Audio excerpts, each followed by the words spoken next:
Punchline sur Europe 1, Patrice Boisfer. Merci de votre fidélité. Les débats de Punchline, toujours avec Jacques Serret du service politique d'Europe 1, Louis Ozelter qui est journaliste politique chez Marianne et Amine El Khatmi qui est le président du Printemps républicain. Mais quand va donc se lancer Emmanuel Macron dans la campagne? On pensait que ce serait en début de semaine et finalement, Jacques, on s'attend plutôt à une candidature à la fin de la fin, au bout du bout du suspense. Ne vous trompez pas parce on rappelle on nous le rappelle. Vous nous dites c'est enregistré, que c'est jeudi et que c'est vendredi. Non mais Jacques, mettez une piécette, effectivement. La date butoir, c'est le 4. Semaine, c'était pour cette semaine. Finalement, c'est toujours la semaine prochaine. On pensait avant le salon de l'agriculture. On disait avant le salon de l'agriculture. En tout cas, dans l'entourage du président, maintenant, on dit ce sera pas pendant le salon. C'est ce qu'on nous assure tous en disant il veut pas voler la vedette aux agriculteurs. Donc semaine prochaine, il y a encore un conseil des ministres mercredi semaine prochaine. Ensuite, la date butoir, c'est vendredi. Donc aujourd'hui, l'espace-temps, en tout cas la fenêtre de tir du président qui se dégage, ce serait entre mercredi semaine prochaine et vendredi 18h. Attention, c'est 18h, l'heure limite à laquelle sera annoncé les candidats à l'élection présidentielle. Oui, Ozelter, le 3 mars, alors on va dire le 3 mars, lancement de campagne qui serait de toute façon tardif. Est-ce que c'est un pari risqué ou pas? Non. Il n'y a pas de sujet. Non. Alors, déjà, il n'y a pas de sujet parce que tout le monde sait qu'il est candidat. Donc c'est pour ça, moi, je m'en fichais un peu jusqu'à ces derniers temps de la candidature de Macron. Maintenant, je m'en fiche moins parce que je pense quand même que la campagne l'attend pour commencer. C'est-à-dire que beaucoup de gens ne sont pas vraiment dans la campagne. Macron est encore le président gestionnaire de pandémie, de crise, d'Ukraine. Donc pas tant pour les autres candidats qui se peinent beaucoup, mais plutôt pour les Français. Oui, exactement. Je pense que le débat commence. Là, il y a besoin qu'il se lance dans l'arène parce qu'en fait, cette présidentielle va être très focalisée autour de lui. Il est le favori des sondages, il est le sortant. Donc pour toute cette série de raisons, le débat va se centrer autour de lui. Et puis on voit que ses opposants n'arrivent pas vraiment à faire décoller un débat politique. Déjà qu'ils sont empêtrés pour quêter des parrainages qu'ils n'ont pas. Et donc ce débat sur les parrainages en réalité nous vole du temps de débat de fond sur l'élection présidentielle. Oui. Et puis l'absence de Macron empêche aussi quelque part le débat de fond d'avoir lieu. Parce que ce qui va être une bonne partie du débat, c'est évidemment son bilan. C'est ce qu'il a réussi et c'est ce qu'il a raté. Donc du coup, avant je pensais qu'il se déclare le 10 février ou le 5 mars, ça n'avait pas tellement d'importance. Maintenant je trouve que ça en a parce que ce moment va, je l'espère en tout cas, marquer le coup d'envoi. Et je l'espère une nouvelle fois du débat de fond, en espérant qu'il y en aura un pendant les 40 jours qui restera à la campagne. Amine El Khatmi du Printemps républicain, ses opposants disent notamment qu'il joue à cache-cache. Alors lesquels d'opposants? Parce que si c'est les socialistes, si c'est les socialistes, on peut leur ressortir les dates de déclaration de candidature, notamment de François Mitterrand en 88. Si c'est la droite, on peut ressortir celle de Nicolas Sarkozy.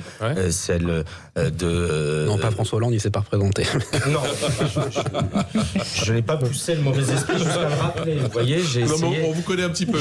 J'ai essayé d'épargner ce rappel inutilement vexant, mais s'il nous écoute, je le salue, Monsieur le Président. Mais donc la réalité, c'est que tous les présidents sortants profitent des avantages conférés par leur oui, mais alors là, ça va être vraiment une campagne éclair. Et en même temps, pardon. Est-ce que la crise ukrainienne mais c'est ce que j'allais vous dire. Est-ce qu'elle n'a pas bon dos cette crise ukrainienne? Parce qu'avant c'était la crise du Covid. Parce que les mêmes. Il y aura toujours une crise. Les mêmes, Patrice, les mêmes. Vous les prenez, je veux pas.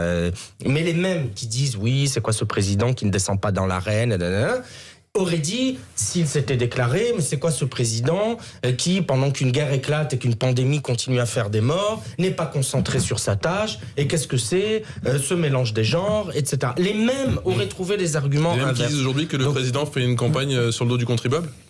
Non, mais encore une fois, tous ceux, c'est des arguments que reprennent les oppositions quand ils sont dans l'opposition et lorsqu'ils sont les oppositions s'opposent. Voilà, mais lorsqu'ils sont au pouvoir, ils font exactement ce qu'ils reprochaient aux autres de faire lorsqu'ils étaient dans l'opposition. Bon, tout ça est un peu de mauvaise foi, mais je suis d'accord avec Louis, ce sera mon dernier point.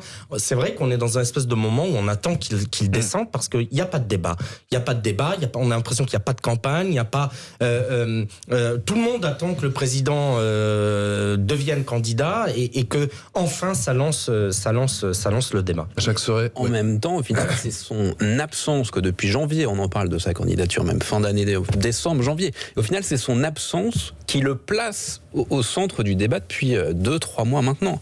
C'est celui qui est attendu, mais au final, c'est juste 2 mots qu'il va prononcer la semaine prochaine. Je suis candidat. Et après, voilà, et c'est parti. Donc après, il y aura tout évidemment la mise en scène. Et en tout cas, on sait que ces équipes de campagne sont prêtes, apparemment. Tout est prêt, ça y est ? Tout est prêt. En tout cas, c'est ce qui se dit du Rocher, où le siège de campagne est très actif. Mais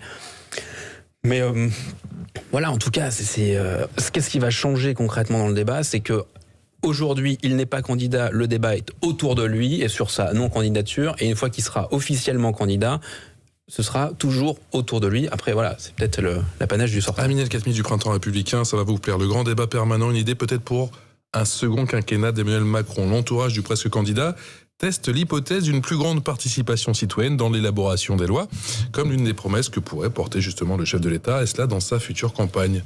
Et comme un air de déjà-vu, après si vous avez aimé effectivement le grand débat national, vous allez adorer le débat permanent ? Écoutez, moi je suis un peu à contre-courant de cette mode qui consiste à ouvrir des débats tout le temps, à faire de la participation citoyenne, à faire des budgets participatifs, à demander aux gens leur avis pour savoir s'il faut mettre un banc vert ou un banc bleu ou un lampadaire d'1 mètre ou un lampadaire... Bon, c'est pas une bonne réponse à ceux qui disent que le président Ursa. Non mais il y a un moment, moi il y a des élus, les lois elles se font au Parlement. Moi je suis pour le rétablissement du cumul des mandats parce que je pense qu'avoir des parlementaires qui peuvent cumuler avec un exécutif local, ça donne des députés qui ont davantage les pieds dans le terrain.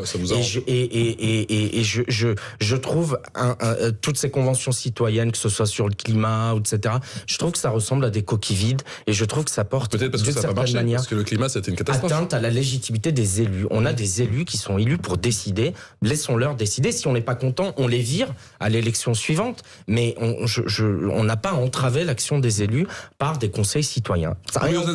Ça suppose que les élus ne seraient pas eux-mêmes des citoyens, ce qui est absurde. Oui, aux altères de Marianne, après le grand débat national, le grand débat permanent, ça sent la com ou ça peut être efficace ?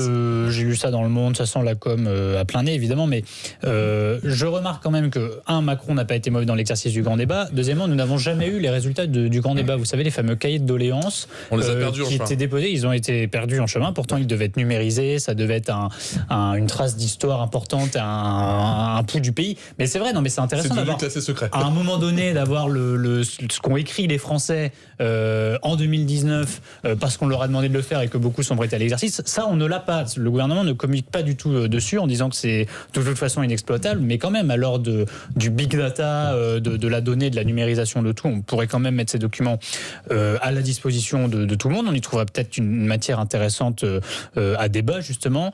Pour le reste, je suis pas tout à fait d'accord avec Amine. Moi, je pense que là, on touche vraiment du doigt les limites de la démocratie représentative.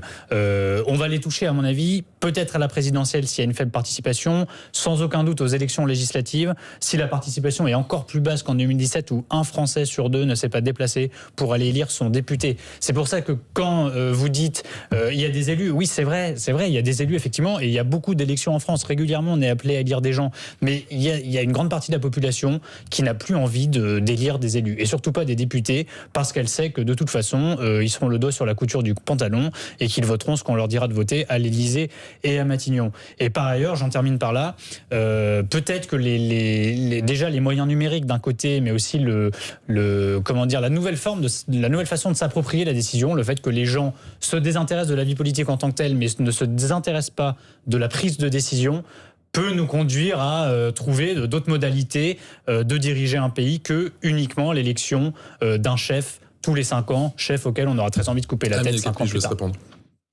Non, je pose ça comme une hypothèse de travail. J'ai pas la solution magique.